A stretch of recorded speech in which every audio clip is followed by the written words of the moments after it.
Queridos, estamos hoje diante da mesa, diante da ceia, diante do corpo de Cristo. E ontem eu, a pastora Vanessa, o pastor Maurício, alguns irmãos aqui também, nós tivemos num curso, num seminário, que falou muito ao meu coração, que ministrou muito sobre algumas importâncias do que é ser igreja, o que é a verdadeira igreja, qual o papel da igreja. E eu sei que eu sempre estou falando disso, vira e mexe eu estou pregando sobre igreja, o que é igreja. E algumas pessoas até pensam, poxa, mas por que se fala tanto de igreja? Porque igreja, muitas vezes ainda está enraizado num conceito errado na nossa cabeça. Quando nós falamos igreja, eu tenho convicção, eu sei do que eu estou falando. Mais de 90% de vocês veem a ideia de uma instituição, de um templo, de uma religião. E o que Jesus veio estabelecer não tem nada a ver com uma edificação física, um templo, uma religião, uma instituição. Jesus não veio para isso.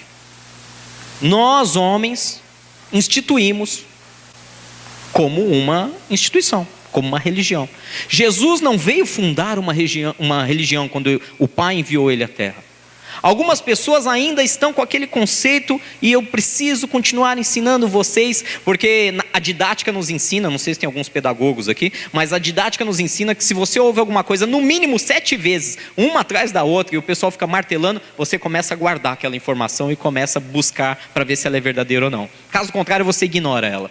Por isso que às vezes é importante eu ficar batendo na mesma tecla. Igreja não é templo. Igreja não é instituição. Eu sei que o conceito natural aí fora é esse, mas não a igreja que Jesus veio estabelecer. Quando o Pai enviou Jesus Cristo, nosso Senhor, para essa terra, não foi para fundar uma religião, foi para salvar a humanidade.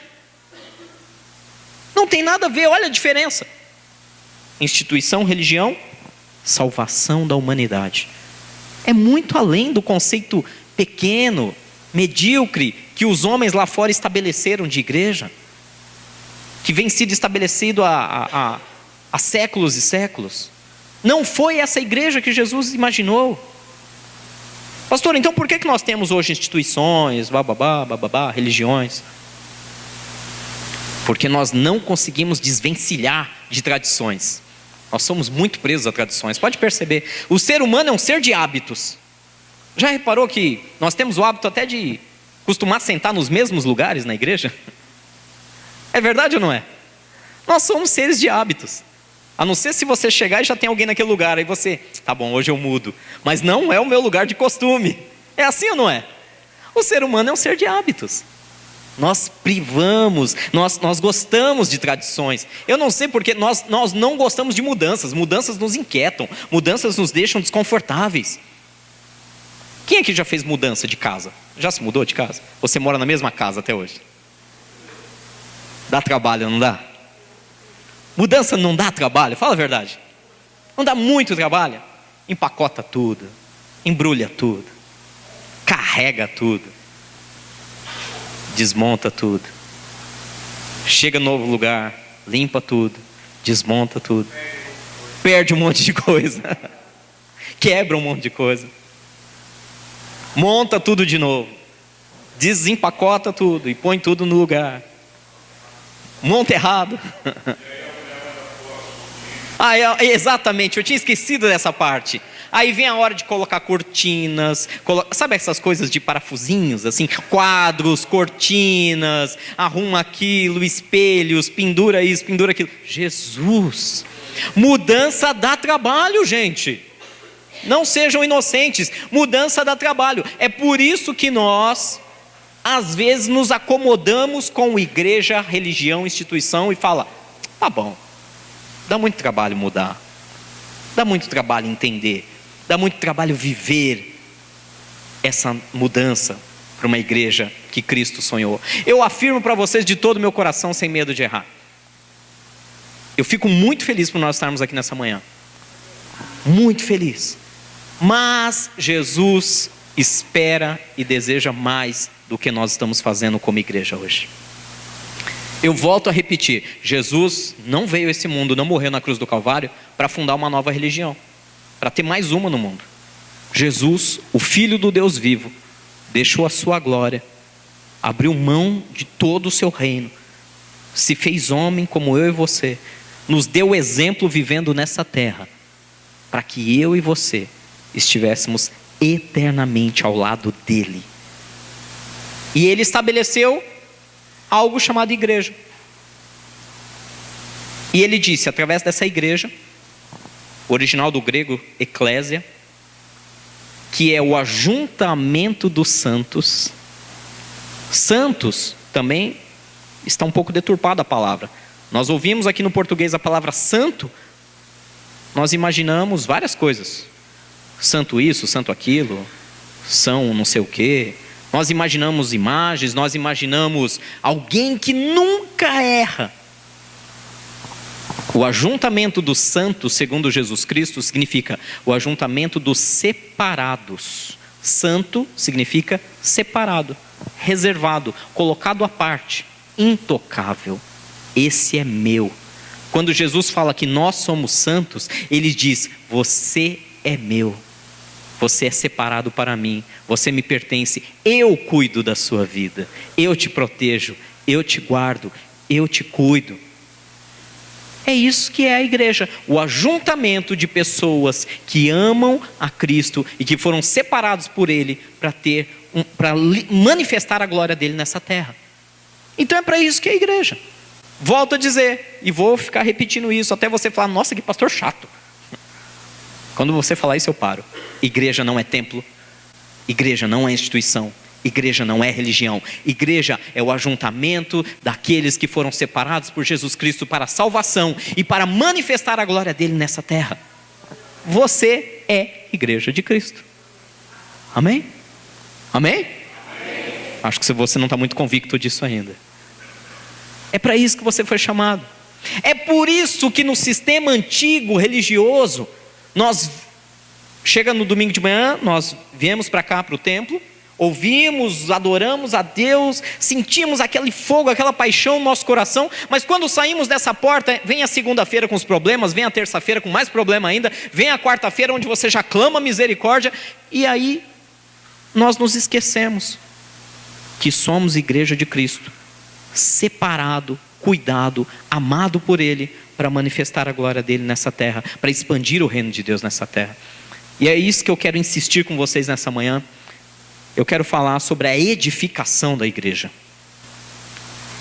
Nessa manhã eu quero falar sobre a edificação da igreja. Se você puder, abra comigo a palavra de Deus, no livro de Atos capítulo 2. Atos capítulo 2, versículo 42.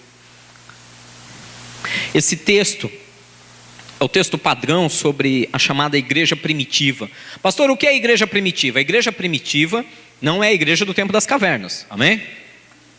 Eles não andavam lá cabeludos, com tacapes na mão, nada disso. A igreja primitiva foi a primeira igreja estabelecida logo após a morte e ressurreição do nosso Senhor Jesus Cristo. A igreja que Ele estabeleceu na terra, não como templo, não como instituição, não como religião, mas a igreja que era o ajuntamento dos salvos, dos separados, escolhidos por Deus, para manifestar a glória dele nessa terra.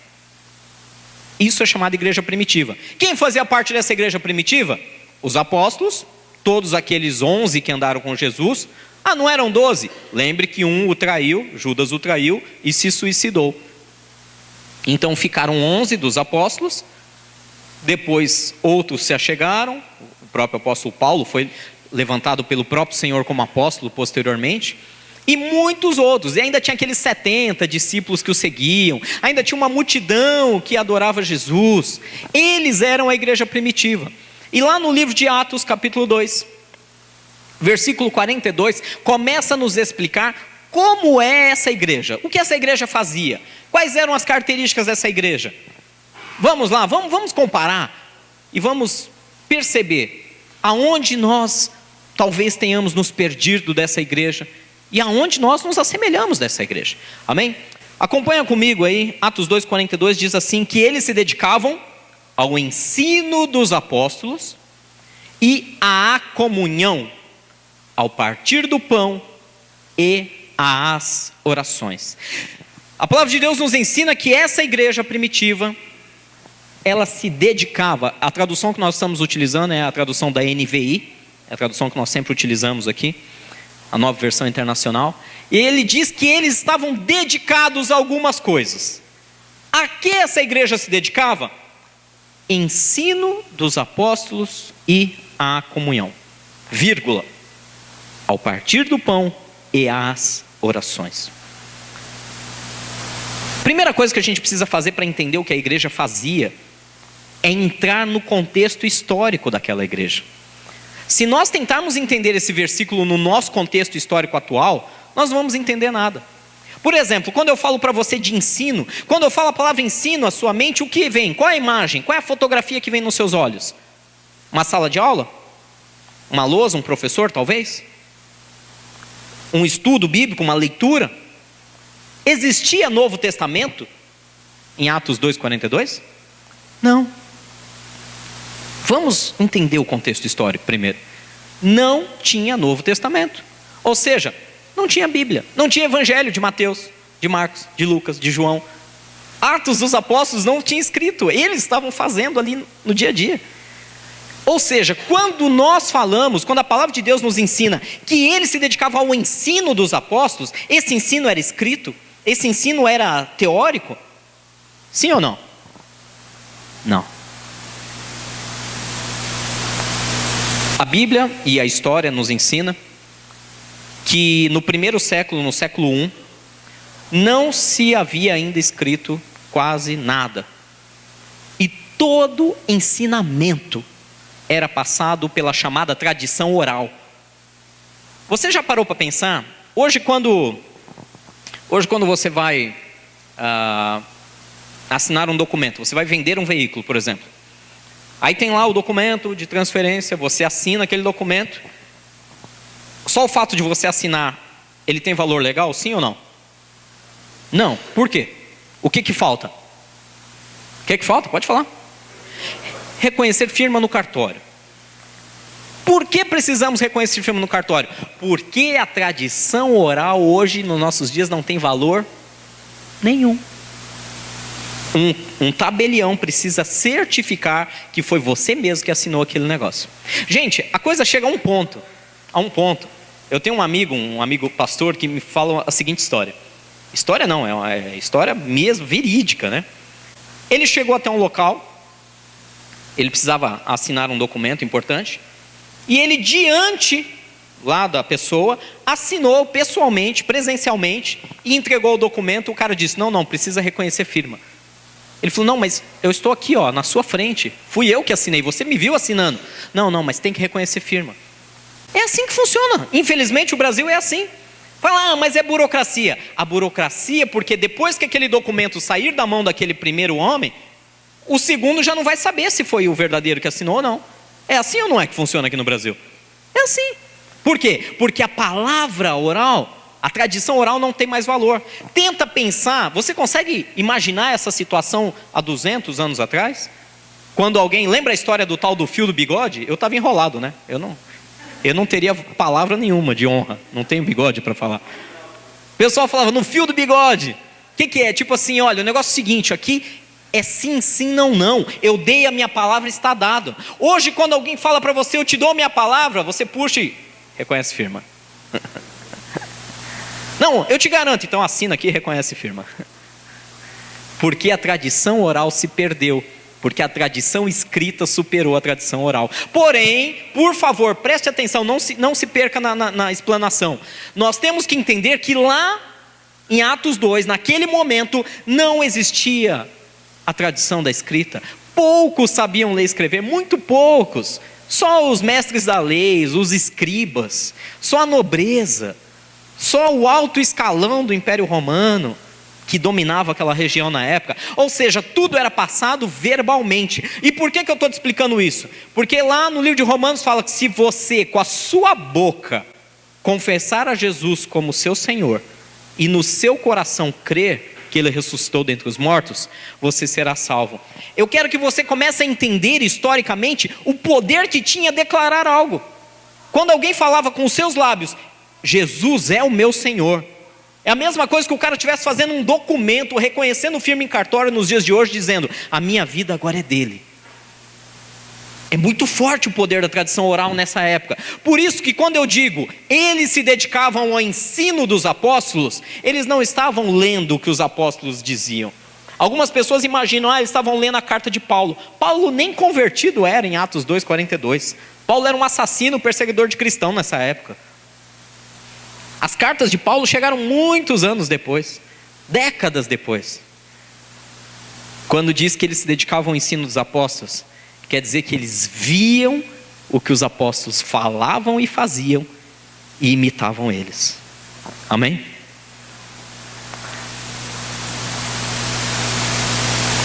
Dá até um aperto, um nó na garganta de falar o que eu preciso falar agora.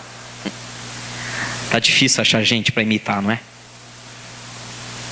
Tá difícil. Tá difícil. Eu fico imaginando o próprio Deus olhando para a igreja dele na terra. As corrupções, ambição de dinheiro, de poder, de fama, deturpação do evangelho, a maneira como alguns usam a própria palavra de Deus para iludir pessoas, para se autopromover. A igreja de Atos era muito simples. Eles não tinham estudos bíblicos como nós temos hoje. Eles não tinham a Bíblia como nós temos hoje. Eles não tinham seminários de tudo que você imaginar como nós temos hoje. Casados para sempre, veredas antigas, cura e libertação, louvor e adoração, escolinha para as crianças. Eles não tinham nada disso.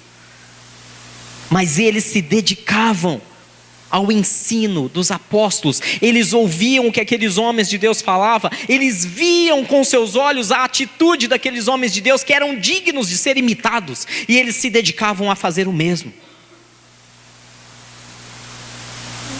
Que o nosso coração esteja apto a ser ensinado nessa manhã. Que o seu coração esteja apto a olhar e ver que ainda existem homens e mulheres que amam a Deus e que querem fazer o que é certo, e que você possa se dedicar, assim como eles, a aprender o que eles falam e o que eles vivem. Paulo diz, vós sois as cartas vivas de Cristo. Ou seja, quando alguém olha para a sua vida, para a minha vida, as pessoas têm que ler a própria palavra de Deus em nós, com nossos atos, com nossas palavras, não somente, mas com nossas atitudes. Com nossas atitudes. Vós sois as cartas vivas de Cristo, diz o apóstolo Paulo. Será que nós estamos ensinando as pessoas? Eu, Rogério, pastor aqui na igreja, você, cada um, no seu trabalho, na sua escola, na sua família, será que nós estamos nos dedicando a praticar aquilo que nós estamos ouvindo? Gente, nunca numa geração se teve tanto acesso à informação. Verdade ou mentira? Verdade. Nós estamos vivendo os dias do auge, até então, eu acredito que vai ultrapassar isso, mas até o que o mundo já viveu, nós estamos no auge do excesso de informação. Você tem que filtrar. É muita informação que chega à sua cabeça todo dia. Eu me lembro quando eu era criança, né? Se eu falar quando eu era pequeno não vale, porque eu não cresci. Quando eu era criança, eu lembro que a professora passava lá um trabalho de escola. Você vai fazer um trabalho de escola. Vou entregar minha idade agora desse jeito, né? Sabe o que eu tinha que fazer? Eu tinha que sair da minha casa.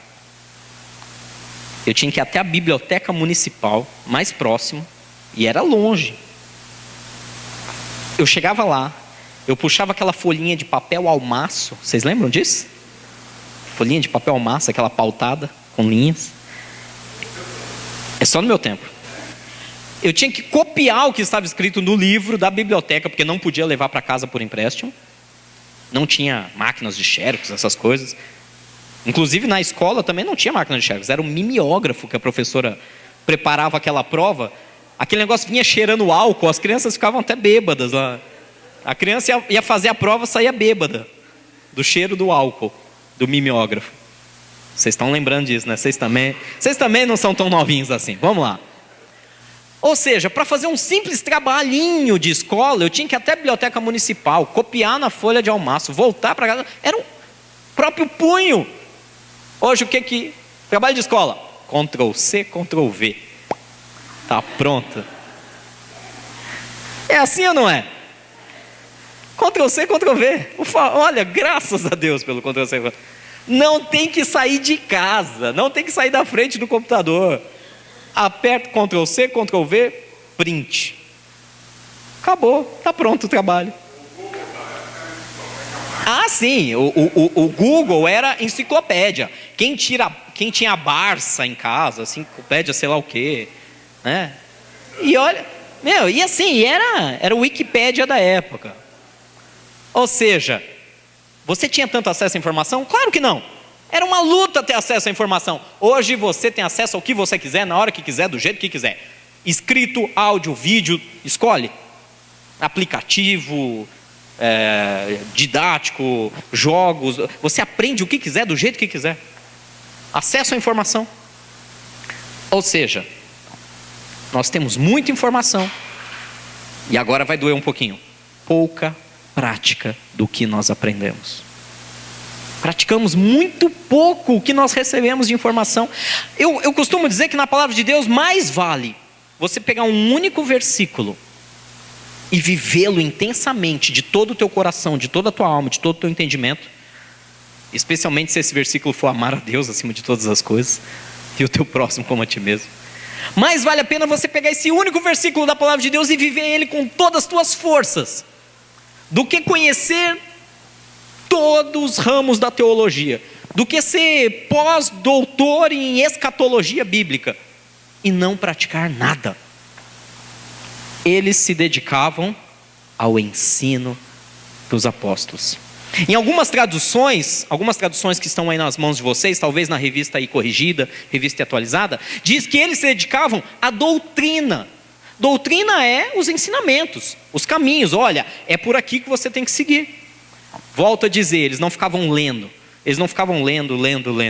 Não tinha nada para ler. Eles viviam na prática o que os apóstolos ensinavam pelas palavras de Deus. Amém? Igreja, em nome de Jesus, eu falo isso com todo amor e carinho a vocês. Desperta! Vamos viver!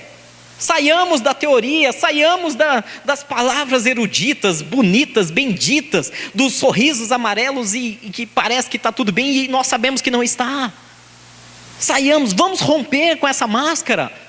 Eu te desafio hoje pelo Espírito Santo de Deus, rompa com a máscara da religiosidade, rompa com a máscara, com a mentira de que está tudo bem, sendo que você sabe lá no seu coração que não está. Você ainda tem angústias, tem dores, tem mágoas que você não consegue superar, jogue elas para fora.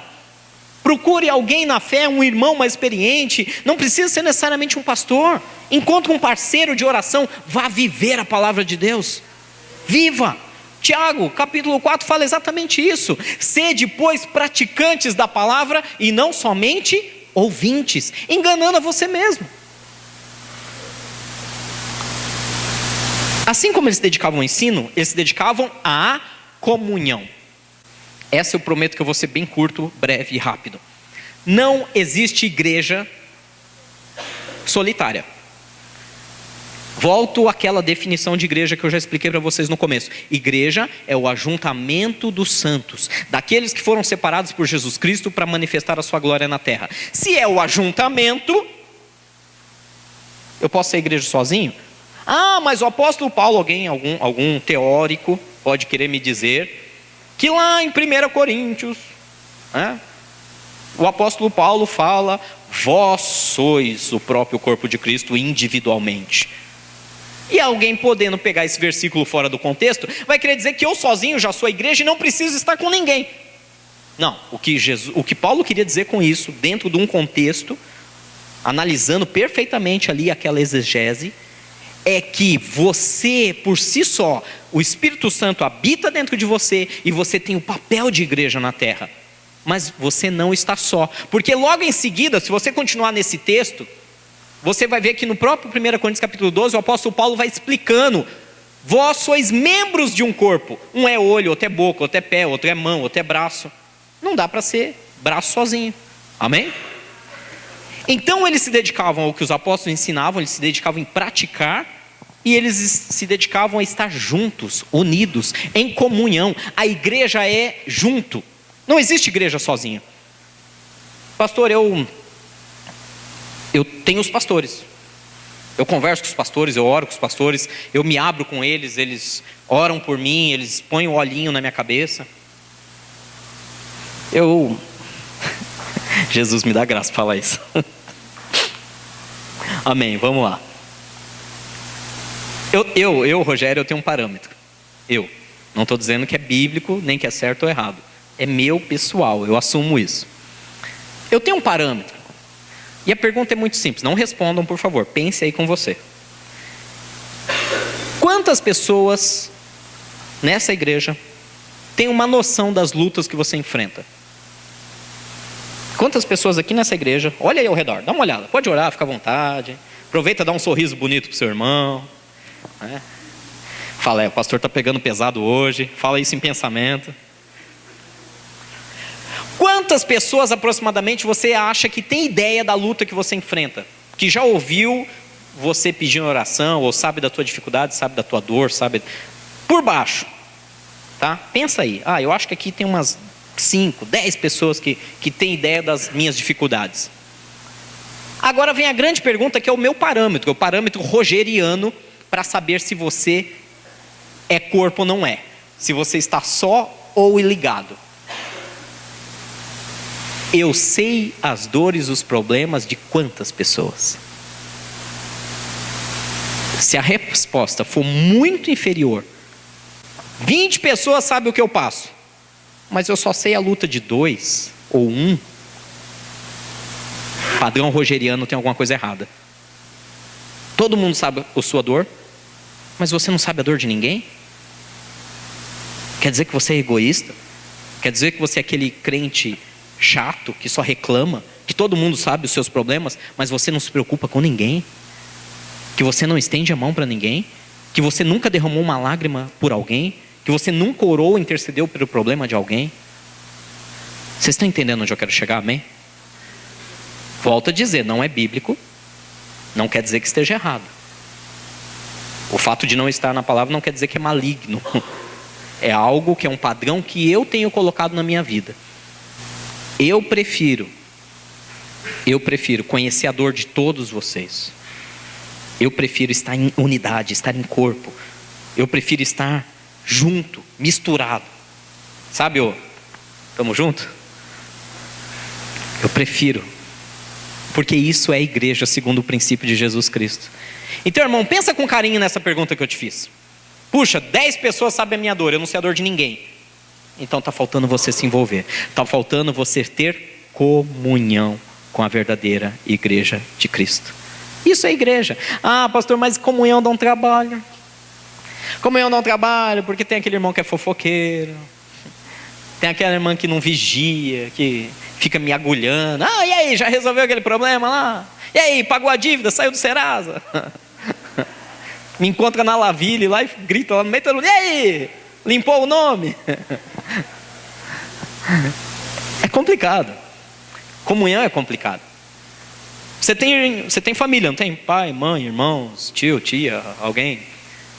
Às vezes briga, não briga? Às vezes desentende, às vezes sai uns... Às vezes você não fica bravo com seus filhos, mas bravo mesmo, assim. Fica ou não fica? E por isso você deixa de amar? Por isso você abandona? Não. O corpo de Cristo tem um padrão não institucional como nós estamos acostumados. A verdadeira igreja de Cristo, segundo a palavra de Deus, não segundo a minha visão, mas segundo o que Jesus nos ensina, tem um padrão familiar. Família que anda junto, que se conhece, que chora junto, que ora junto, que se alegra junto. Faz meses que eu estou pregando sobre isso.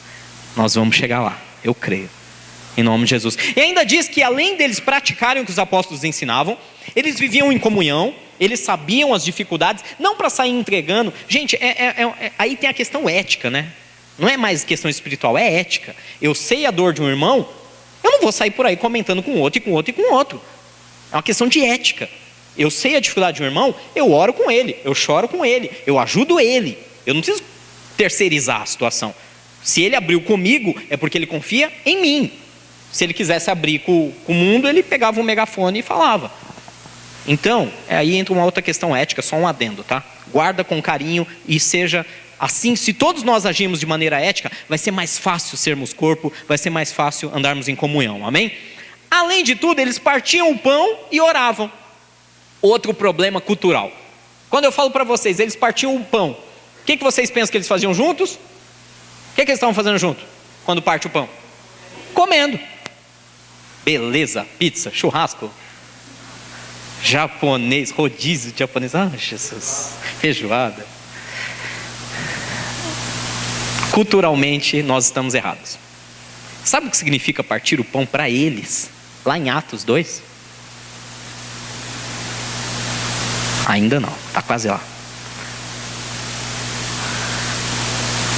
A palavra de Deus ensina, e nós vamos fazer presença disso hoje aqui, lá em 1 Coríntios, que na noite em que foi traído, Jesus tomou o pão, deu graças, o partiu e disse: este é o meu corpo, fazei tudo em memória de mim. Eu falo que quando a gente lê a Bíblia, às vezes a gente esquece, e a gente quer trazer para o nosso contexto, e a gente ignora o que Deus realmente está querendo nos falar. Quando nós lemos em Atos 2,42 que eles partiam o pão, nós estamos falando da centralização de Jesus em tudo que eles faziam. Quando falam partiam o pão, está dizendo da ceia, está dizendo da ordenança que Jesus deu para eles. Todas as vezes que se reunirem, façam isso em memória de mim. Partam o pão, porque este é o meu corpo que é entregue por vocês. Ou seja, quando você lê em Atos 2,42 que eles partiam o pão, não está dizendo que eles estavam comendo, celebrando, e aí, vamos comer uma pizza junto. Não, era um momento de íntima adoração a Deus. Era um momento que eles falavam: é o próprio Cristo que está aqui entre nós, Ele é o centro de tudo que nós fazemos, Ele é o alvo maior das nossas vidas. O partir do pão simboliza a centralização de Jesus Cristo naquele momento entre eles. A igreja reunida, quem é o cabeça? É Cristo. Vamos partir o pão para lembrar dele. O partir o pão é lembrar, é trazer à memória quem Jesus é, o que Jesus fez e o porquê que eles estão ali reunidos. Amém? Eles partiam o pão, eles traziam a centralização da presença de Jesus para aquele local. E eles oravam. Aí vamos ver, puxa, mas eles oravam, tá? Oravam, Deus abençoa, tá? Como será que era a oração dessa igreja? Eu fico imaginando, né? Imaginar não é pecado. Jesus, tempos de crise, economia desaquecida. Senhor, estamos sem dinheiro, Senhor, põe a mão. Será que era essa a oração? Vamos para o próximo, versículo 43. Nós vamos chegar lá na oração, vamos entrar em detalhe. Guarda aí essa informação. Que todos eles, versículo Atos 2, 43 diz que todos estavam cheios de temor, e muitas maravilhas e sinais eram feitos pelos apóstolos. Primeira coisa, a igreja tinha temor de Deus. Outro problema cultural. Gente, é sério, eu estou esmiuçando hoje esse texto do que é a igreja de Jesus, a igreja que Jesus estabeleceu, e como nós, pela nossa lente, pelos nossos óculos culturais do século 21, distorcemos o que Jesus falou, o que Jesus fundou, o que Jesus sonhou. Diz que eles tinham temor. Na nossa palavra, no idioma, no vernáculo português, a palavra temor significa medo. Não é esse temor. O temor do respeito, da admiração, da exaltação. Todas as almas tinham temor, em muitas vidas tinham temor. Todos estavam cheios de temor. Todos, quando estavam, imagina a cena, tenta imaginar. Eles estavam ali, dentro das suas casas, juntos, como corpo. Eles não tinham nada para ler, eles estavam apenas pela tradição oral e na prática do dia a dia do que Deus ensinou para eles. Eles estavam partindo o pão em comunhão, lembrando quem Jesus era, o que Jesus fez por eles, quem é Jesus. E eles tinham aquele respeito, aquela admiração, aquele prazer de lembrar-se de Deus. Temor não como medo, como nós temos na nossa tradução, mas temor no sentido de respeito, de admiração, de total entrega. E diz que muitos sinais e maravilhas eram feitos por todos. Por todos. Todo e qualquer cristão. Nós lemos o livro de Atos, a gente imagina, né? Puxa, todo cristão passava impondo as mãos, aleijado sendo curado, cego enxergando, surdo ouvindo, morto sendo ressuscitado, por toda e qualquer igreja. Não, eram feitos por intermédios dos apóstolos. Ah, então existe mesmo essa tal de hierarquia? Não. Calma lá. Os sinais e maravilhas eram feitos pelos apóstolos não porque eles eram os caras, não porque eles eram bons, porque eles eram melhores que alguém. Eram feitos por eles porque eles pagavam o preço. Simples assim. Simples assim. Mas, irmão, o negócio é o seguinte: se você você tem um sonho de ser cirurgião, neurocirurgião, tá? Qualquer um é neurocirurgião? Não. Qual é a caminhada para virar um neurocirurgião? Primeiro passo, tem que entrar onde? Uma faculdade de medicina. 6 anos, residência em cirurgia, residência em cirurgia neural, pós-graduação. Agora sim, é um neurocirurgião. Está entendendo, amém? Por que os sinais eram feitos pelos apóstolos? Eles eram melhores? Não. O neurocirurgião é melhor? A vida dele vale mais para Deus do que de um morador de rua? Não. Todos são filhos à imagem e semelhança de Deus. Toda a alma tem o mesmo valor para Deus.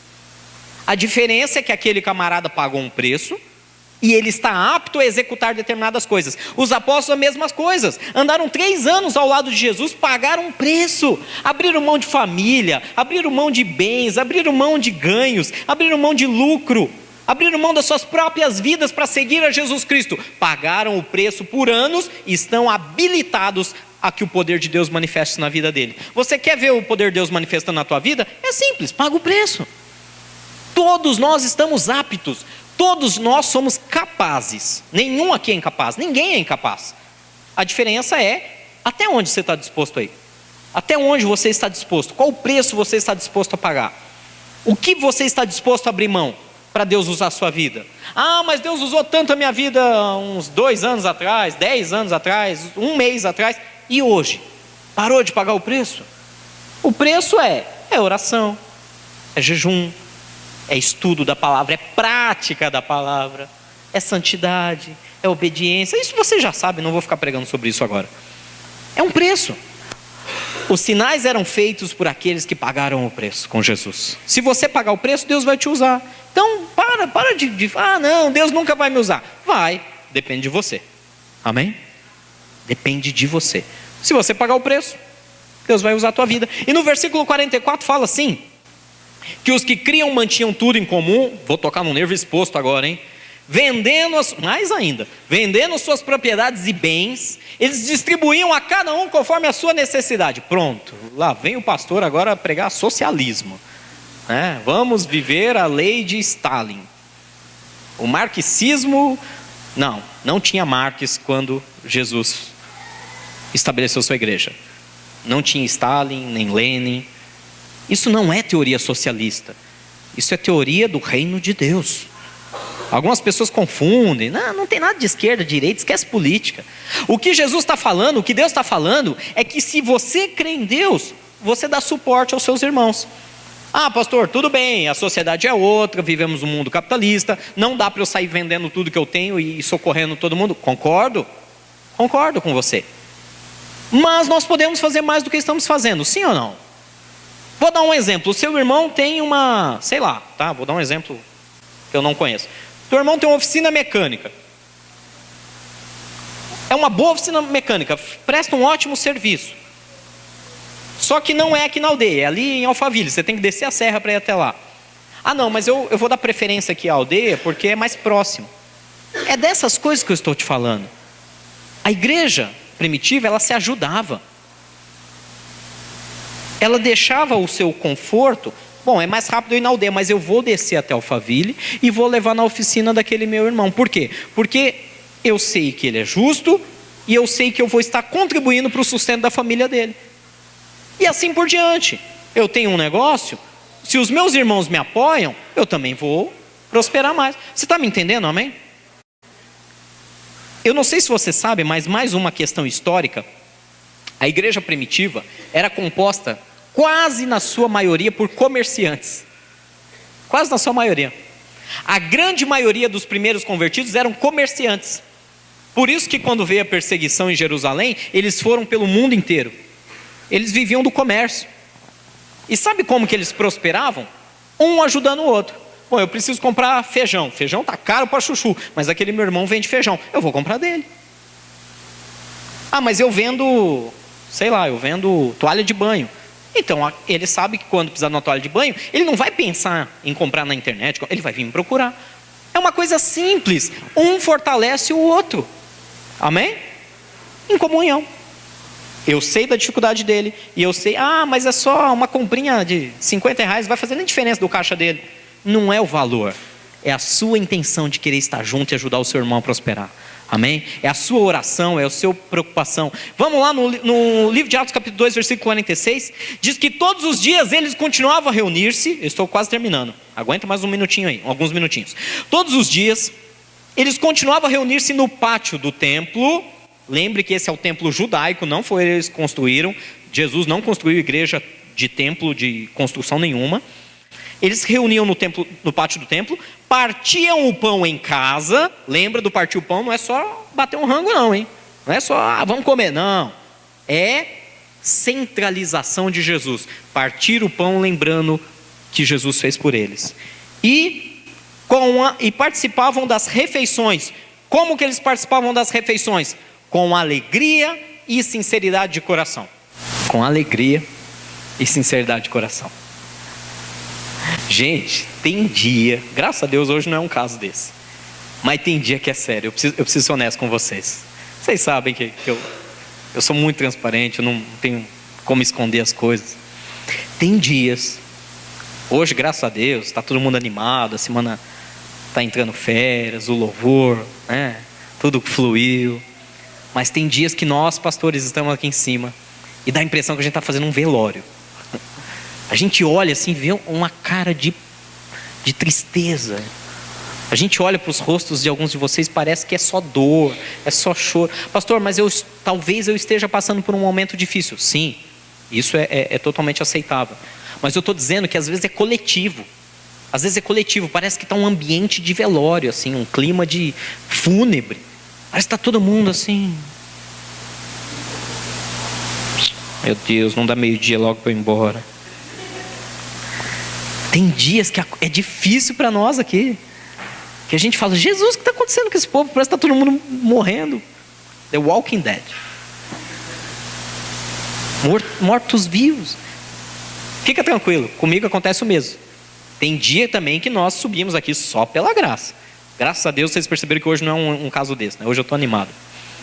Mas tem dias que nós subimos aqui também só pela graça, falando, Deus me ajuda, porque hoje eu estou só o pozinho. Não tenho condição alguma de falar nada para ninguém. Eles, quando se juntavam, lembravam do que Jesus fez. Lembra da cena deles partindo o pão em memória de Jesus? E eles faziam isso com alegria. Alegria. Olha, quer ver me deixar triste? Arrancar minha alegria é chegar um dia de Santa Ceia, nós levantarmos esse cálice, levantar esse pão e todo mundo, oh Jesus, tem misericórdia de mim. Eles celebravam o que Jesus fez por eles. Eles tinham prazer de lembrar que Jesus veio a esse mundo, nunca pecou, deu o exemplo, entregou sua própria vida, porque ninguém podia tirar a vida dele, e ele fez isso para que eu e você fôssemos morar eternamente com ele. O que nós estamos esquecendo, o que está arrancando a nossa alegria, é ficarmos olhando muito para agora. Ficamos olhando para daqui amanhã, a segunda-feira do credor, a terça-feira que o cliente não vem, a quarta-feira que a mulher vai brigar. Nós ficamos preocupados com essas coisas, quando nós deveríamos estar levantando nossos olhos para o horizonte e vendo o que Jesus tem preparado quando nós partimos desse mundo. Você está sofrendo hoje? Nós vamos chorar juntos, nós vamos enfrentar isso juntos, mas lembra de uma coisa, daqui 100 anos todos nós vamos estar rindo e muito. E muito. Eu pelo menos vou estar. Eu não espero estar aqui com eu não quero estar aqui com 100 e pouco. Não mesmo. Já falei para vocês que minha avózinha está fazendo 97? Ela é teimosa. Ela ama Deus mais que eu. É fora de série aquela mulher. Dona Maria é fora de série. Toda vez que a gente vai visitar ela fala a mesma, toda vez, é engraçado. A gente chega lá, ela, ô meu filho, ela é pernambucana, né? Ô meu filho, eu acho que é a última vez que você vai ver sua avó. Eu ouço isso há uns 10 anos. Saúde impecável, de ferro. Ai de vocês tentar lavar a louça para ela, você apanha, eu tô falando sério. Ela pega a vassoura e dá nas suas pernas, com 97 anos. Ela tem que lavar a louça dela, ela tem que fazer a comida dela, tem que fazer, porque senão ela não se sente útil. E ela faz e faz muito bem. Lava a roupa, faz tudo. 97 anos, fora de série. Desse tamanho aqui, ó. Eu já sou pequenininho, imagina ela. Ela bate no meu peito, assim. Toda vez eu vou visitar ela, eu estou cansado de ouvir isso ao longo dos anos. É a última vez que você vai ver sua avó. Eu acho que dessa vez é a última. Ela sempre se despede de mim. É sério, faz uns 10 anos que ela se despede. De todo mundo. E está lá, melhor que a gente. O que eu estou querendo dizer com isso? Ela é muito feliz. Se tem uma mulher que eu olho assim, não é porque minha avó não. Basta você conviver 5 minutos com ela, você dá muita risada. Pensa numa mulher que com essa idade consegue ser mais animada. Gente, você olha e fala, o que ela tem? Ela não tem nada, não tem bens, não tem propriedades, não tem nada, não tem vigor físico. Ela é saudável, não tem doença, porém ela não tem força mais, né? 90 e tantos anos, não tem vigor físico. Ela dá de 10 na gente. Você conversa 5 minutos com ela, você sai renovado, falando, meu Deus, eu preciso aprender mais essa velhinha. Eu preciso sair daqui. Olha a alegria de viver dela. Ela não cansou de viver ainda. Animadíssima. Às vezes a gente está tão novinho aqui, né? Eu costumo dizer que quanto mais as gerações vão passando, está piorando. Às vezes você vê uns meninos de 13, 14 anos. Gente, dá dó. Os meninos assim, ó. E aí, beleza? Gente do céu. Gente de Deus, sabe? É sério, você vê mesmo, você olha assim, você vê um pessoal com 20, 21 anos. Eu falo, porque eu tenho um monte de aluno na faixa etária, ali entre 21 e 24 anos de idade. Você vê um pessoal assim que, oi aí, tudo bom? Tá indo. Ah, mas o que aconteceu? Nada. Mas por que você está triste? Não está triste não. Tá tudo bem? Algum problema? Não.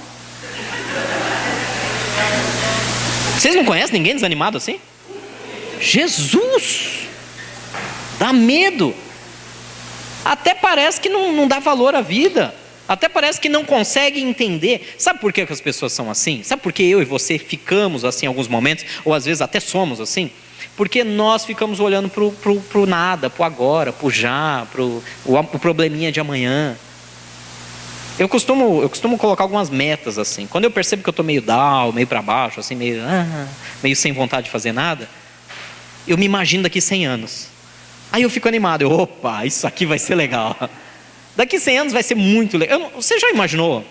Você já imaginou como vai ser lá ou não? Alguém tem?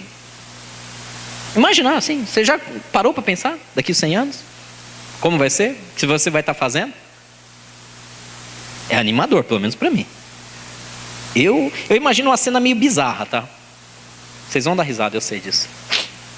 Eu imagino eu correndo num gramado com pelo menos uns 10, 20 boxers assim, ó.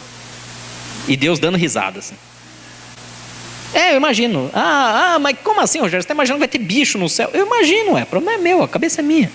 Eu imagino o que eu quiser. Eu imagino que vai ter vaca, vai ter cachorro, vai ter cavalo, vai ter gente. Eu imagino o paraíso, assim, sabe? Todo mundo convivendo em harmonia.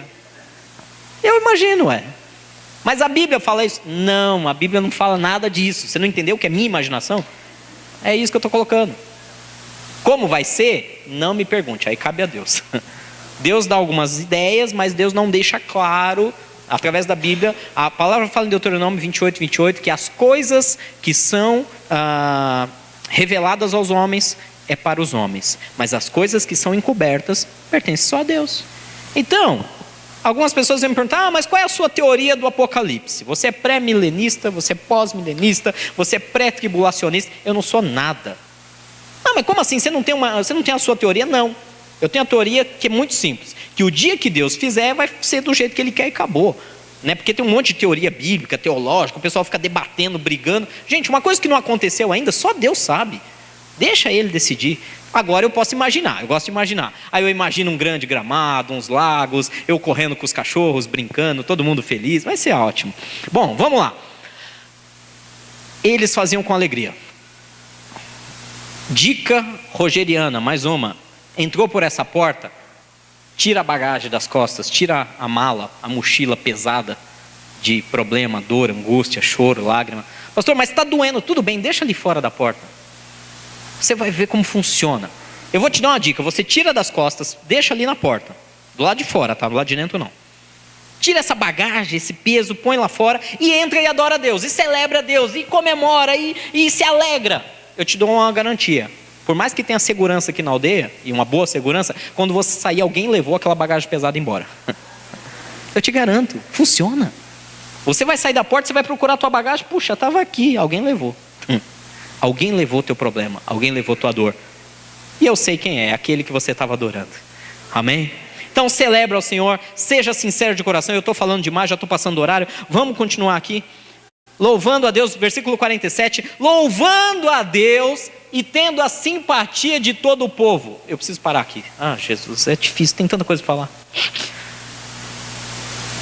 Enquanto eles se reuniam, centralizavam Jesus, partiam pão, se alegravam, oravam.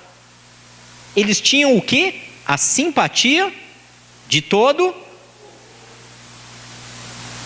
Você conhece algum crente chato?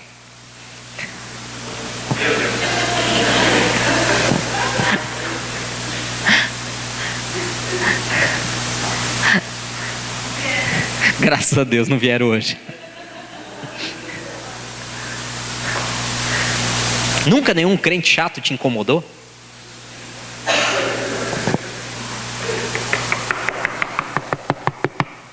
Pois não, domingo, 8 horas da manhã. Está querendo te acordar para você vir para o culto. Pois não, senhor, o senhor tem um minutinho? Dá até um frio na barriga, né? Eles tinham a simpatia do povo. A igreja de Cristo era uma igreja alegre. Quando eu falo igreja, você tá entendendo, né? Não é instituição, não é templo, não é religião. É o povo que Deus salvou e que está manifestando a glória dele, os sinais e as maravilhas. É essa igreja que nós estamos falando. Essa é a igreja que eu e você temos que ser. Eles eram simpáticos com o povo. As pessoas, quando viam eles chegando, não corriam deles. Não fugiam deles. Lá vem o chato. Lá vem a chata. Meu Deus, lá vem o Bíblia. Meu Deus, de novo não. Ele vai falar de novo de Jesus para mim. Eu não aguento mais ele. Não é assim. E eu vou te provar o porquê. Louvando a Deus e tendo a simpatia do povo. Lê comigo a última frase. E o Senhor. De novo. E o Senhor lhes acrescentava todos os dias o que iam sendo salvos. Criatura, pelo amor de Jesus Cristo, não é você que salva ninguém. Não é você que morreu na cruz por ninguém. Não foi o seu sangue derramado. Não adianta você falar 10.000 vezes na cabeça da pessoa. Você é chato se você fizer isso. Você é irritante. Você é motivo de zombaria. Você é motivo de vergonha. A igreja de Cristo é simpática. É agradável. É alegre. As pessoas, você chega perto das pessoas, pô, ainda bem que ele chegou. Oh. Vou te dar um exemplo. Eu tenho muitos amigos que não pertencem à igreja de Cristo. Alguns gostam de usar o termo do mundo. Muitos amigos mesmo, como irmãos para mim. A gente sai junto, a gente viaja junto, a gente ri junto, a gente celebra junto. Quantas vezes eu saí com eles? Quantas vezes eu não fui o motorista da rodada? Porque eu não bebo. Eles bebem. Voltaram trançando as pernas. Eu, como não bebo, eu era um motorista. Ah, mas você anda com gente assim? Eu estou tentando imitar Jesus. Jesus andava com ladrão, prostituta, E ele estava ali porque ele era chato. Você acredita mesmo que pessoas... Lembra que chamaram Jesus do quê? De beberrão? Lembra? Chamaram Jesus de beberrão. Você anda com beberrões. Você acha que um cara que está em meio de uma festa, todo mundo enchendo a cara, um cara desse é chato? As pessoas têm uma imagem de Jesus, né? O Jesus chato. O Jesus, eu te abençoo. Eu te abençoo. Gente, lê a Bíblia com calma. Jesus estava em festa, estava em casamento. Jesus fez umas coisas que a gente não entende. Curou até a sogra de Pedro. Estava até na casa de Pedro orando pela sogra. Ô, minha sogra, bom dia, tudo bom? A senhora está aí? É minha sogra, para quem não conhece, tá? Essa aqui, essa mulher linda aqui, ó. Beijo. Jesus era um cara fenomenal. Ele era o próprio Deus na terra, mas ele também tinha o seu lado humano. Ele convivia, ele era simpático, ele era amoroso. As crianças, a Bíblia fala que as crianças não podiam ver Jesus, que corriam na direção dele e queriam estar perto dele. E algumas pessoas falavam, não, sai, tira as crianças. E ele falava, deixa vir a mim os pequeninos. Gente, vocês conhecem criança, não conhecem? Criança é fora de série. Criança sabe quem é chato. Ah, sabe. Criança sabe. Sabe como você percebe que criança sabe? Aquela pessoa que agarra a criança, que dá um beijo, a criança é assim, ó. Sabe a tia chata? Tipo, que passa a mão, que passa a mão no cabelo, que passa a mão na cara. Aquela que vê a criança com um cisco no olho. A criança vem, ela quer distância. Ela vê a pessoa vindo, ela já sai ela vai na outra direção, fala, lá vem. As crianças viam Jesus e corriam para ele. Queriam abraçar ele, queriam beijar ele, queriam estar perto dele. Jesus era, eu não tenho dúvida nenhuma, a pessoa mais simpática, mais amorosa que esse mundo já viu. Como ser humano, fora que ele é o próprio Deus, o Filho de Deus vivo.